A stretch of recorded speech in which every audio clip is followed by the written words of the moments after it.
Global branding is basically about creating a consistent brand image across all markets. Brand has to balance consistency with adaptability.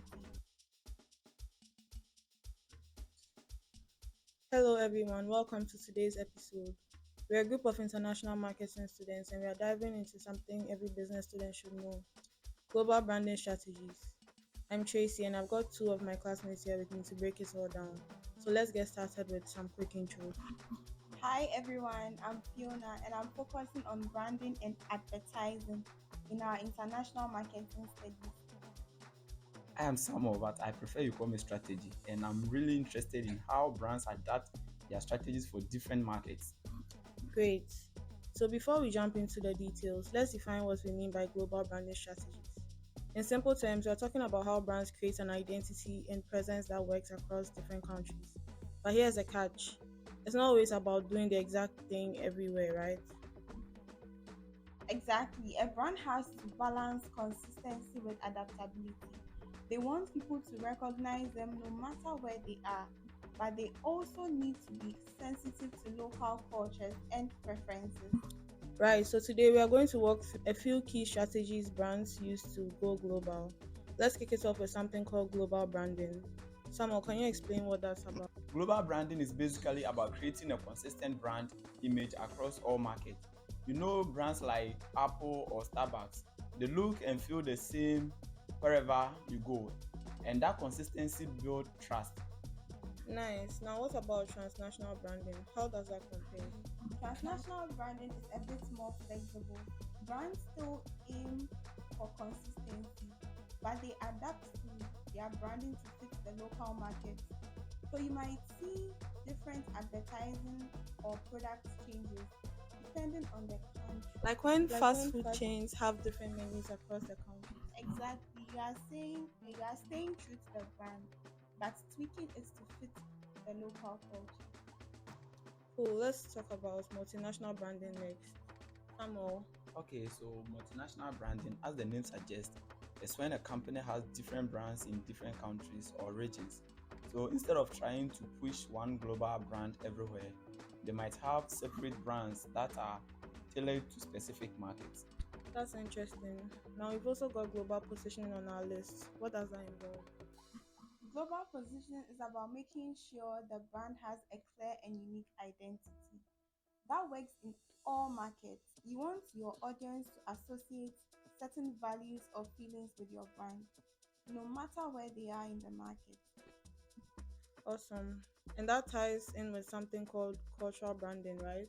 Yep. So cultural branding is when a company incorporates elements from the local culture into its brand.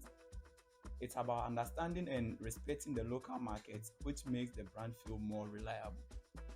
Kind of like using local influencers or featuring local traditions in ads. Exactly. Speaking of local, what about language localization? That's when companies adapt their branding materials to the local language or dialect. It's not just about translating words, but making sure the message still feels authentic in the local language. Ayo. Now we also hear about regional branding. What's the focus there? So for regional branding, it targets a specific geographic area. So instead of focusing on the entire globe, you are really zoning in on one region and creating a strategy that resonates there. And what about global brand architecture? That sounds complex. It's all about how a company organizes its brand globally. If you have a bunch of different brands under a parent company, global brand architecture helps you manage them so they work together without conflict. That's interesting. And finally, let's talk about brand standardization. How does that fit into the global branding? Brand standardization means keeping your branding elements consistent worldwide.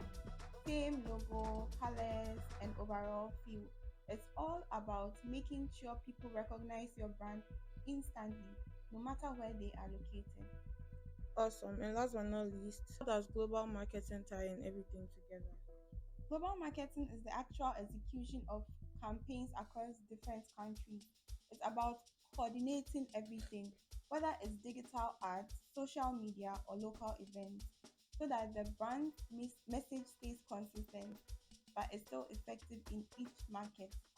Perfect. Thanks so much, both of you, for sharing your insight. I think we've covered a lot of ground on global branding strategies. Any final thoughts for businesses looking to take their brand global? Yeah, I would talk more about that. So, for businesses taking their brand global, one thing that you have to consider is not to be afraid. No matter what, you have to adapt, but stay true to what makes your brand unique. And be patient. Building a global brand takes time and understanding of different markets. Great advice. Thanks again to my amazing classmates for joining me today, and thank you all, our listeners, for tuning in. We hope this helped you get a better understanding of what it takes to create a successful global brand. Stay tuned for more insights from us, international marketing students, in our next episode.